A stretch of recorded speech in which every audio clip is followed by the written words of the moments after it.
Hallelujah, जय मसीह की, praise the Lord. आइए आज के इस दिन को हम परमेश्वर के सामर्थी हाथों में दें। वचन के द्वारा हम परमेश्वर की नज़दीकी में, उनके ज्ञान और पहचान में हम बढ़ते जाएं। और ख़ास करके ये साल का आखिरी महीना है। ये साल हम जब पूरा साल निकलता है, आखिरी महीना आता है, हमें पता है नया साल आ रहा है, हम बहुत एक्साइटेड होते हैं, क्रिसमस आ रहा है। और ये महीना हम खूब शॉपिंग करते हैं और मिलते जुलते हैं, लोगों को पार्टीज करते हैं, डेकोरेशन करते हैं। पर इन सबसे ज़रूरी बात ये है कि हम अपने आप को नम्र कर ले, अपने आप को हम थोड़ा शांत करके परमेश्वर की और नज़दीकी में आए, अपने जीवन को जांचे कि कौन सी ऐसी बातें इस साल हमारे जीवन में अभी भी रही जो परमेश्वर के साथ हमारे रिश्ते में रुकावट रही, या हमारे घर में वो बातें जो परमेश्वर की आंखों में सही नहीं थी वो रही। हम अपने जीवन में प्रार्थना करें और ज़्यादा। ये महीना जो है हम परमेश्वर को डेडिकेट करें, प्रार्थना, रोज़े, और हम वचन को पढ़ने में और ज़्यादा हम बढ़ते जाएं। और हम फेलोशिप करें कि हम बाइबल स्टडी और हम दुआ प्रार्थना के द्वारा प्रभु को और जाने और प्रभु से अनुग्रह मांगे, सामर्थ मांगे कि जो बातें हमारे जीवन में सही नहीं थी, प्रभु हमारी मदद करे कि हम उन पुराने जुए को नए साल में ना लेकर जाएं। और हमें जैसे खुदा का जो गुड न्यूज़ है, सुसमाचार हम तक पहुंचाए, हम और ज़्यादा परमेश्वर की बोल्डनेस की स्पिरिट से भर जाएं कि हम चुप ना रहें, बल्कि हम प्रभु के इस जो सुसमाचार को हम औरों के साथ भी बांटने वाले हों, ताकि और लोग भी परमेश्वर की ज्ञान में आए और उस लाइट में आए जो प्रभु यीशु मसीह है। वो सच्ची ज्योति है और जो कोई उनमें होकर चलता है वो अंधकार में नहीं रहता।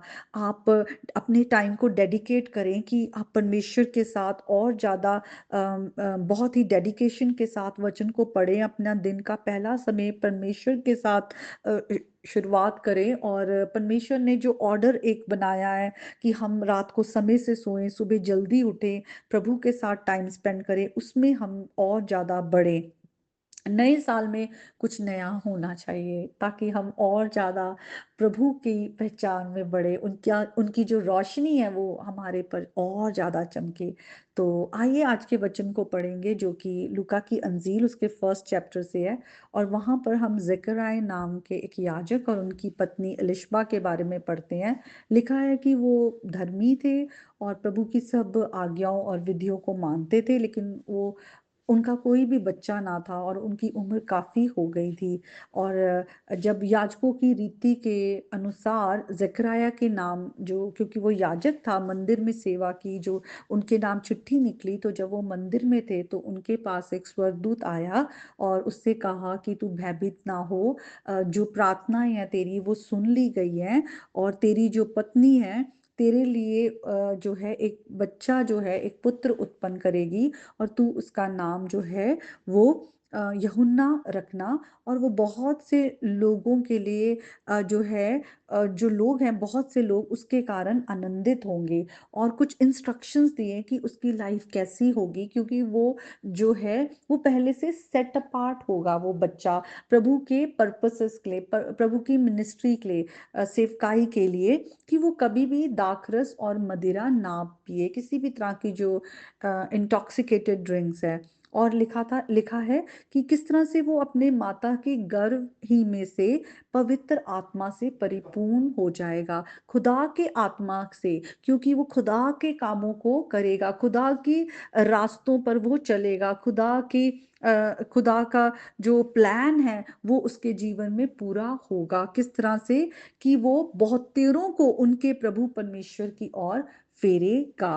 और हम जब आगे आते हैं लूका की तीसरे अध्याय में, और वहां पर हम सेकंड वर्स ऑनवर्ड देखते हैं। जब हन्ना और कैफा महायाजक थे जिस साल, उस समय परमेश्वर का वचन जंगल में जकराया के पुत्र यूहन्ना के पास पहुंचा, और वे यरदन के आसपास के सारे देश में आकर पापों की क्षमा के लिए मन फिराव के बपतिस्मे का प्रचार करने लगा।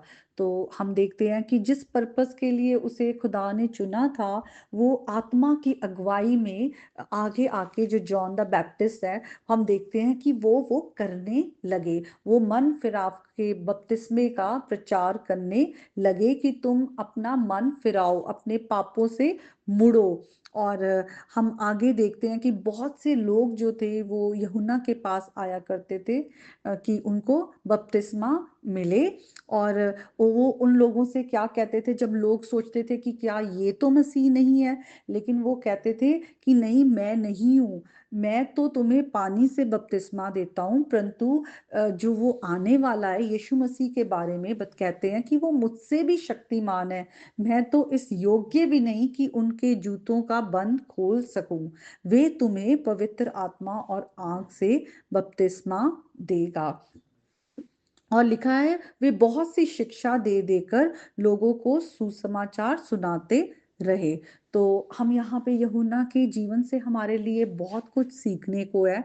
हम देखते हैं कि पहले से वो सेट अपार्ट थे जन्म से ही, और उन्होंने जो खुदा ने उनके लिए रखा हुआ था कि उन्हें यीशु मसीह के आने से पहले वो रास्ता तैयार करना है, टेढ़े मेढ़े रास्तों को, लोगों के मन को परमेश्वर की ओर फिराना है। और हम देखते हैं वो कितने हम्बल रहे, उन्होंने अपने आप को ऊंचा नहीं किया, परंतु यीशु मसीह को एग्जॉल्ट किया, अपने आप को बिल्कुल नम्र कर लिया और यीशु मसीह को ऊंचा किया, और लोगों को बताया कि किस तरह से यीशु मसीह के द्वारा ही उनका उद्धार है, कि यीशु मसीह उन्हें पवित्र आत्मा के द्वारा बपतिस्मा देंगे।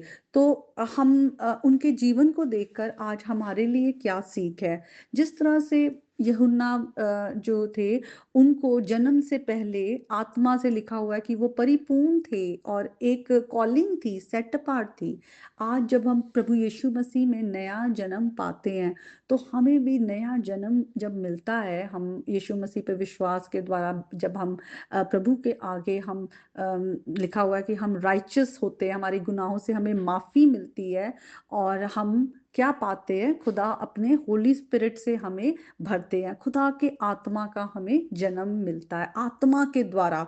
और जिसको खुदा के आत्मा का जो जन्म मिला है वो प्रभु के लिए सेट अपार्ट है। हम भी आज सेट अपार्ट है, आज हमारे लिए भी एक होली कॉलिंग है।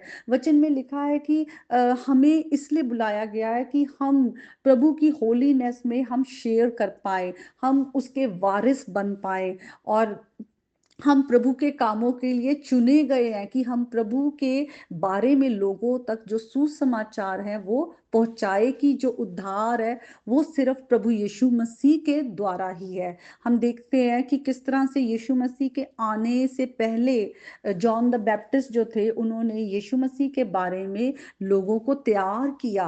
अब हम आज जब यीशु मसीह के बारे में लोगों के साथ, हमारी मिनिस्ट्री है, हमें भी एक कॉलिंग है कि हम वचन लोगों तक पहुंचाएं, उन्हें सिखाएं, उनको जो है हम प्रभु की नॉलेज में लेकर आए, ताकि उनकी भी ज्ञान की आंखें खुले, वो अंधकार से रोशनी में आए, प्रभु के राज्य के वारिस हो, मेल मिलाप हो प्रभु के साथ। लेकिन आज हमारे लिए एक बहुत बड़ी बात है कि यीशु मसीह एक बार आए और उन्होंने क्रूस पर अपनी जान दी, लहू बहाया हमारे गुनाहों से हमें छुड़ाने के लिए। लेकिन अब दूसरी बार यीशु मसीह आने वाले हैं। हम भी लोगों को ये तैयार करें कि यीशु मसीह दोबारा आने वाले हैं। हम भी यीशु मसीह के दोबारा आने के लिए वो वे तैयार करें कि जब अब यीशु मसीह आएंगे तो वो न्याय के लिए आएंगे, और जिसने प्रभु यीशु मसीह को रिजेक्ट किया है उन पर न्याय आएगा, और वो हमेशा के लिए जो है नरक की आग में झोंक दिए जाएंगे, हमेशा के लिए उनसे परमेश्वर की दूरी हो जाएगी। क्योंकि जो प्रभु यीशु मसीह को रिजेक्ट करता, यीशु मसीह को अपना उद्धार करता नहीं मानता, उन पर विश्वास लाके मन फिराव नहीं करता, अपने पापों से नहीं मुड़ता, उसे परमेश्वर भी रिजेक्ट कर देंगे कि मैं इन्हें नहीं जानता। ये बहुत जरूरी बात है। खुदा का वचन लोग बहुत हल्के में लेते हैं, हमें इसे हल्के में नहीं लेना है।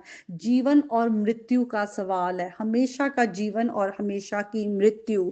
तो आज हम जॉन द बैप्टिस्ट के जीवन से सीखे कि हम भी प्रभु के साथ वफादारी के साथ जिस कॉलिंग के लिए हम बुलाए गए हैं, उस कॉलिंग में हम चलने वाले हो, जो काम हमें दिया गया है वो काम को हम करने वाले हों, और हम होली स्पिरिट के द्वारा हर दिन अपने जीवन में हम आत्मा के द्वारा चलने पाए।